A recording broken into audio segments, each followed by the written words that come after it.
What's up, guys? This is Benjamin from Cajun Motor Co.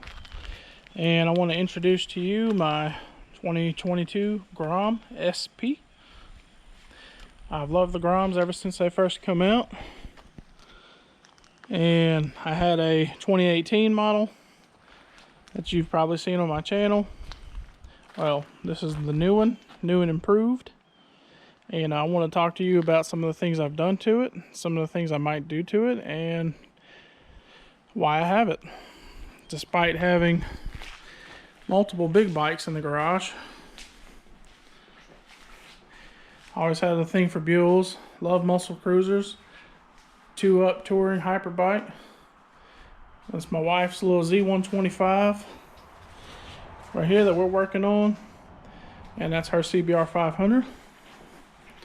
But anyways, back to the Grom. Alright, so I bought this Grom. I found it used. Dealers were asking well over $4,200 for a new body Grom, but I got this one used a little bit less than that with only like 250 miles on it, so I was still breaking it in, but that didn't stop me from buying parts to mod it. Anyways, first things first, the SP model, man, that just, it looks like a throwback to the 80s model Hondas. Love them. I love the new design, that little retro styling Hondas come out with.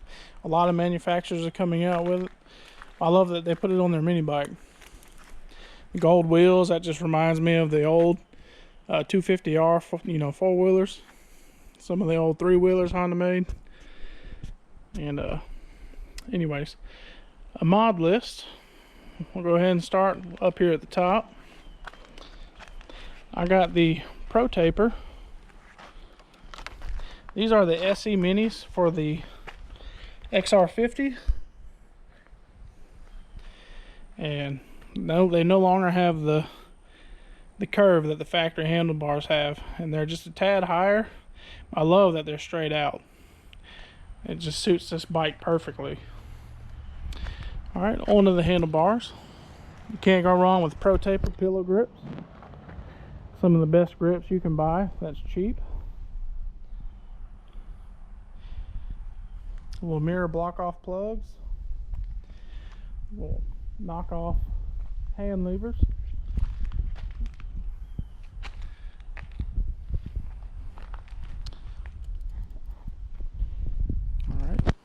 And this is a brake reservoir cap. That's supposedly what did not fit the new model Grom, but since I had two Groms here in the garage at the same time, they were identical, so I went ahead and bought it, and sure enough, it fits. And of course, you have to get rid of those antenna mirrors that come on these. A little bar end mirror does the trick. I like seeing who's behind me. Alright, another thing up here at the front, TST Industries flush mounts, very bright, easy to wire in, love them. Alright, let's come back a little. These passenger pegs are for a second gen Grom as well, but I made them work. They fit pretty well. They're tight in there, they don't come down. I don't even need the springs in them. I don't ever plan on riding a passenger, so let's see. This is the tail light that I decided to buy for it. Most of the cheap ones are so dim you can't see them when the sun's on the back of the bikes. This one is super bright.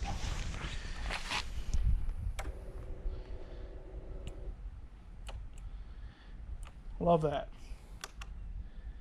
Integrated as well.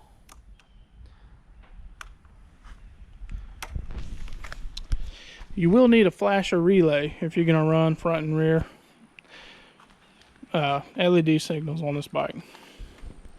Alright, some of the little more expensive mods. This is a zoom loop exhaust for a second gen.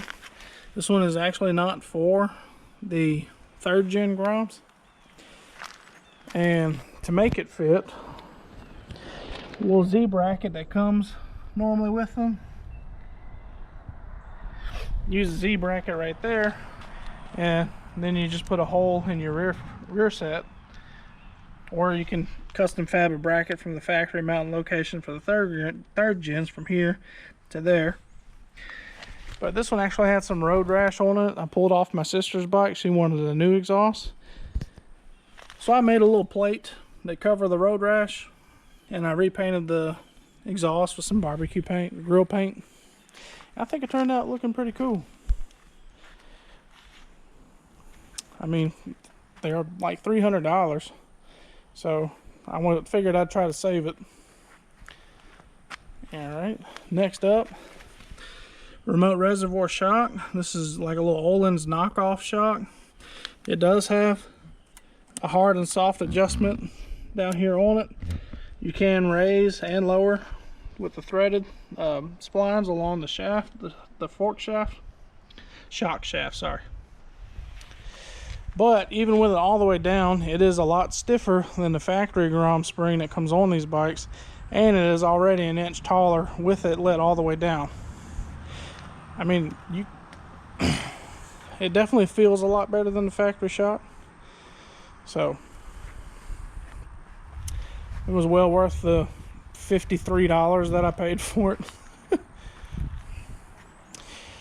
Alright, and last but not least, the coolest mod I've done to this bike thus far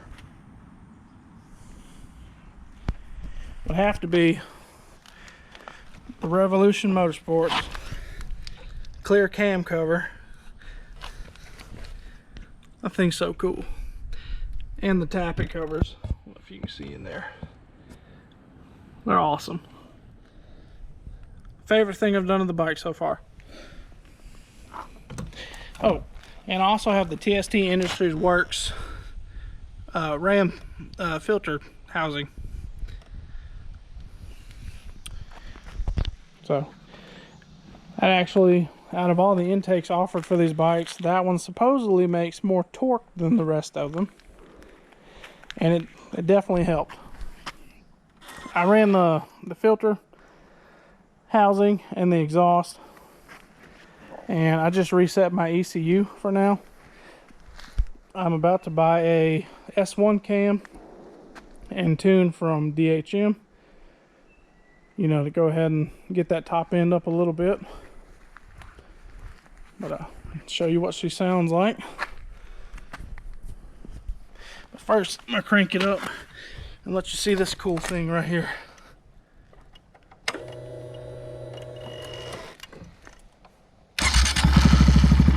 Oh, it's so cool.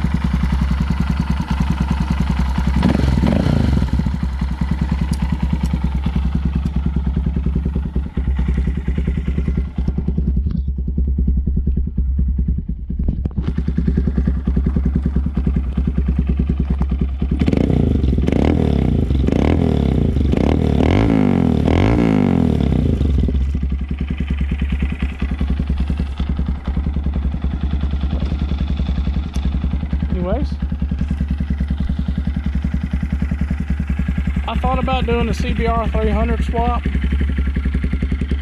Don't get me wrong, I would like the extra power, but I love the new gauge cluster that comes on these bikes. I love how the tachometer has a previous limit set, that bar that